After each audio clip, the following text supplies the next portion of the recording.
بہت پہلے کی بات ہے، سردیوں کا موسم تھا۔ ایک خوبصورت ملکہ اپنے محل میں بیٹھی باہر برف باری کو دیکھ رہی تھی۔ اس کے ہاتھ میں سوئی چبھی اور خون کی بوندیں برف پر گریں۔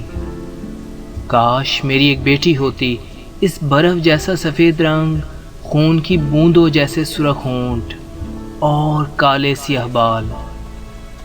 ملکہ کی دعا قبول ہوئی اور اس کی ایک بیٹی پیدا ہوئی۔ برف جیسی سفید، ہونٹ سرخ، خوبصورت بال۔ ملکہ نے اسے سنو وائٹ کا نام دیا۔ مگر کچھ عرصے بعد ملکہ مر گئی۔ بادشاہ پریشان ہوا اور ننھی سنو وائٹ نے بھی اپنی ماں کو بہت یاد کیا۔ 1 سال گزر گیا اور بادشاہ ایک اور ملکہ لے آیا، بہت خوبصورت، بلکہ سب سے زیادہ خوبصورت، مگر وہ چڑچڑی بھی تھی اور مغرور بھی۔ اس کے پاس ایک آئینہ تھا جس کے سامنے کھڑی ہو کر اپنی خوبصورتی کو دیکھتی اور اس سے پوچھتی، اے شیشے بتاؤ دنیا میں سب سے حسین کون؟ شیشہ جواب دیتا، میں نے محل سے پہاڑوں تک تلاش کیا، تم ہی سب سے حسین نظر آئی اے ملکہ۔ وقت گزرتا رہا اور ننھی سنو وائٹ 7 سال کی ہو گئی۔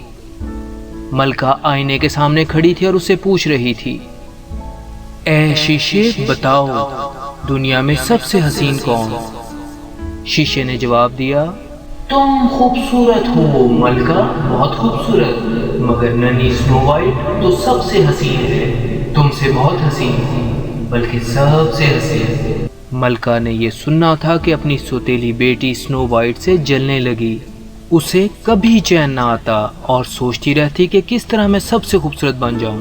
10 سال اور گزر گئے اور سنو وائٹ 18 سال کی ہو گئی۔ اور پھر ملکہ نے اپنے شکاری کو بلایا اور اس سے کہا، میرا حکم ہے کہ سنو وائٹ کو جنگل میں لے جاؤ اور مار دو اور اس کا دل میری خدمت میں پیش کرو تاکہ یقین ہو کہ وہ ختم ہو چکی ہے۔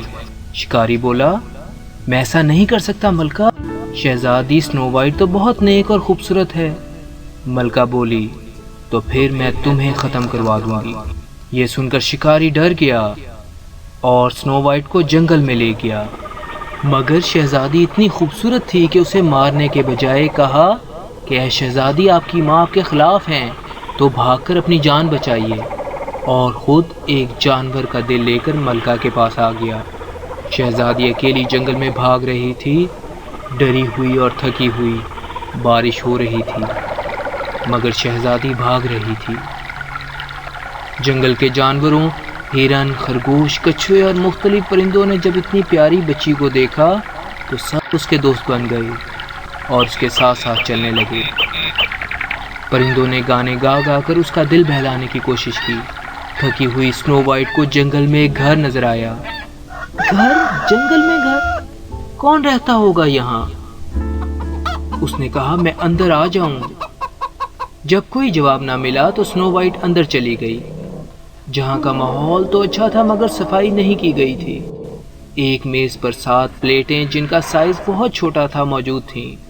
ہر چیز 7 کی تعداد میں تھی، کرسیاں 7، بستر 7، مگر ہر چیز بہت چھوٹے سائز کی ہونے پر سنو وائٹ خوش ہوئی۔ آہا، یہاں 7 بچے رہتے ہوں گے تو میں ان کے ساتھ کھیلوں گی، وہ میرے دوست بنیں گے، مگر یہاں صفائی نہیں کی گئی، چلو میں صفائی کر دیتی ہوں۔ اس کے جانور اور پرندے ساتھی بھی اب اس کے ساتھ صفائی کرنے میں مدد کر رہے تھے۔ صفائی کر کے وہ چھوٹے سے بستر پر لیٹی اور سو گئی۔ اسے معلوم نہیں تھا کہ یہ گھر 7 چھوٹے چھوٹے بونوں کا ہے جو اکٹھے رہتے، گانے گاتے، ناچتے اور اس وقت تھوڑی دور سونے اور ہیرے نکالنے گئے تھے۔ جب وہ واپس آئے تو دیکھا کہ گھر صاف ستھرا نظر آ رہا ہے۔ بونے کہنے لگے، ہیں یہ ہمارے گھر کو کیا ہوا؟ یہ تو کبھی ایسا خوبصورت نظر نہیں آیا۔ یہ خوبصورت خوشبو کہاں سے آ رہی ہے؟ ٹھہرو ٹھہرو، کہیں کوئی خطرہ تو نہیں ہے، آؤ دیکھتے ہیں کیا ماجرا ہے۔ پھر انہوں نے بستر پر لیٹی ہوئی سنو وائٹ کو دیکھا تو بولے، کتنی خوبصورت ہے یہ بچی،